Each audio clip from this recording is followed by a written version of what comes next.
En la enseñanza anterior habíamos visto que la dispensación de la conciencia culmina con el diluvio y el arca preserva la vida de Noé y su familia. Antes de entrar a analizar los detalles de la tercera dispensación, desearía dedicar unos minutos a la persona de Noé. Tenemos que entender que el diluvio marca una división clara y contundente entre la dispensación de la conciencia y la dispensación del gobierno humano. Noé es una persona muy especial, pues es el último creyente justo que existió sobre la faz de la tierra antes de la llegada del diluvio. Hay muchos que piensan que el diluvio fue algo extremadamente brutal, pero permite mostrarte que no fue así. El diluvio sirvió para proteger la línea de los justos. En Hebreos 11:7 leemos lo siguiente: por la fe Noé, cuando fue advertido por Dios acerca de cosas que aún no se veían, con temor preparó el arca en que su casa se salvase. ¿No harías tú lo mismo? Él protegió a su familia. Eso es lo que Dios desea que hagamos, que protejamos a nuestras familias. Noé hizo esto a causa de su fe. Él construyó el arca por la fe. Noé era el último creyente justo que existía sobre la tierra. La maldad se había multiplicado de tal manera en el corazón y la conciencia de los hombres que la impiedad tenía la primacía en la dispensación de la conciencia. Pero Noé, como último creyente en Dios y justo, habiendo recibido la advertencia divina y a pesar de no haber ningún indicio de lo que podía llegar a venir, puso su fe en Dios y construyó el arca. Por esa fe condenó al mundo y fue hecho heredero de la justicia que viene por la fe. El mundo de aquel entonces estaba sumido en la incredulidad, pero una familia todavía tenía fe en Dios. Esto nos muestra un principio representativo, dado que el hombre como jefe del hogar es quien tiene su fe puesta en Dios. Podía ser que su propia familia se llegara a desviar por el camino de la incredulidad, pero la fe de Noé era lo que contaba. Toda la familia fue salvada a causa de Noé. Por esa razón, los hombres y padres de familia tenemos una gran responsabilidad. Nosotros somos la cabeza del hogar. Esto es así a partir del principio divino de la creación del hombre. Dios creó un solo Adán y lo puso como cabeza. Aquí aparece otra vez el mismo principio. En este caso, Noé viene a ser el nuevo Adán. Recordemos que Adán fracasó y cayó en el pecado. Después del diluvio vuelve a comenzar todo otra vez con Noé, pues Dios le dio la misma orden que le dio a Adán en cuanto a fructificarse y llenar la tierra. En este sentido, Noé es el nuevo Adán y recibe el mismo mandato. Después del diluvio existían solo 8 personas sobre la faz de la tierra. Como dije,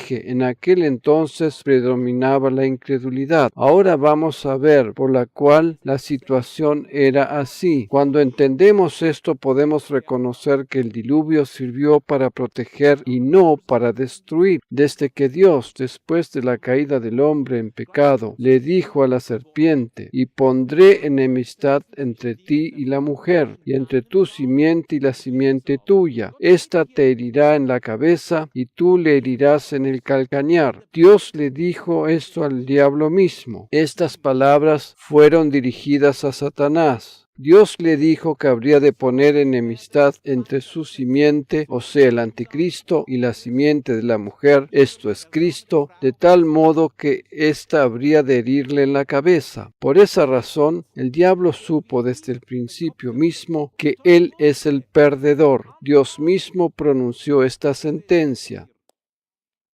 Él mismo sabe que es un perdedor, por lo tanto, debemos ser nosotros más conscientes de eso y no darle más importancia de la que realmente se merece. No hagamos caso a sus artimañas. Tratémosle como que ya es un perdedor. Le queda poco tiempo para ser destruido totalmente.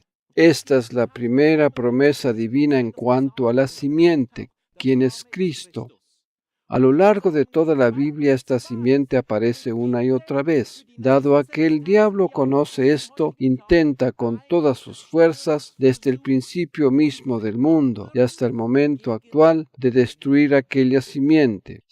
¿Sabes cuál fue su primer intento de destruir la simiente? Utilizar a Caín para que asesinara a su hermano Abel, dado que éste estaba en la línea de donde más tarde habría de llegar Cristo. Dado a que el diablo sabe que la simiente habrá de destruirle finalmente, pone todo su empeño desde hace más de 6,000 años para destruir aquella simiente. Esto significa un estado de guerra en las regiones celestiales. Por esa razón, no necesitamos hacer guerra espiritual porque Cristo es quien pelea por nosotros. Lo único que podemos hacer es lo mismo que hacía Josafat, ir delante cantando alabanzas. Dejemos la guerra en manos de Dios, puesto que Él es el vencedor. En cada dispensación y a través de toda la historia, el diablo se empeña en destruir la simiente. Su primer intento fue con el asesinato de Abel, pero Dios sigue adelante con su plan y Abel fue reemplazado por Set.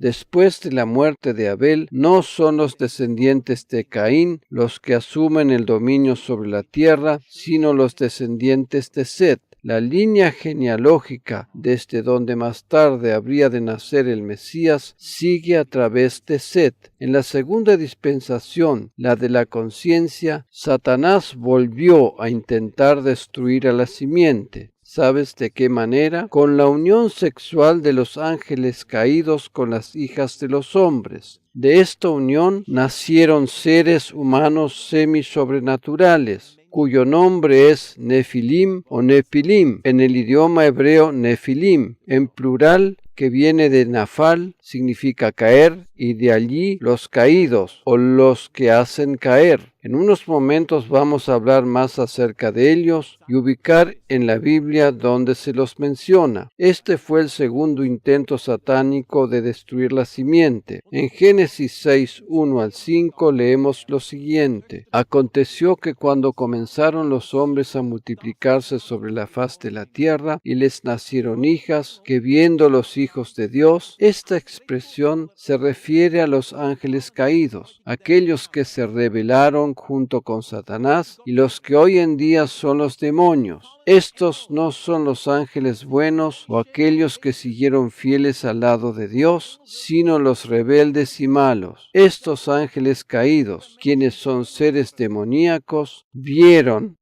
que las hijas de los hombres eran hermosas, tomaron para sí mujeres, escogiendo entre todas. Y dijo Dios, no contenderá mi espíritu con el hombre para siempre, porque ciertamente él es carne, mas serán sus días 120 años. Había gigantes en la tierra en aquellos días. Estos nacieron de la unión sexual de los hijos de Dios, o demonios con las hijas de los hombres o mujeres. Estos seres sobrenaturales, denominados Nefilim o Nepilim, son denominados también gigantes. Desafortunadamente, esta no es la mejor traducción porque dicho nombre significa literalmente los caídos. Dicho de otra manera, la raza humana había caído completamente en la bajeza más grande del pecado y por esa razón había seres sobrenaturales sobre la tierra. La mezcla del ser humano con los demonios produjo esos seres sobrenaturales. Esta era la situación en la tierra en el tiempo de Noé. Estoy completamente persuadido que si nosotros hubiésemos vivido en aquel tiempo de la historia, habríamos pedido a Dios que nos mande el diluvio. La raza humana llegó a pervertirse de tal manera que Dios tenía solo una manera de proteger al único ser humano puro, quien era Noé, y por eso envió el diluvio. La unión sexual de las mujeres con los demonios llegó a ser de tal manera pervertida que solo produjo seres caídos o seres humanos demoníacos. Alguien se puede preguntar, ¿cómo puede ser esto si los ángeles no tienen un cuerpo físico? Los ángeles en el cielo son seres espirituales y aunque son incorpóreos, tienen un género sexual. Los ángeles son seres masculinos. Además, los ángeles no son esas diminutas criaturas dulces, regordetas y con alitas, como los suelen representar gráficamente, sino que son seres grandes, poderosos y masculinos. Por otra parte, los ángeles en el cielo, si bien son masculinos, son al mismo tiempo asexuales de alguna manera. Dicho de otra forma, aunque los ángeles son masculinos, no poseen la capacidad de tener relaciones sexuales.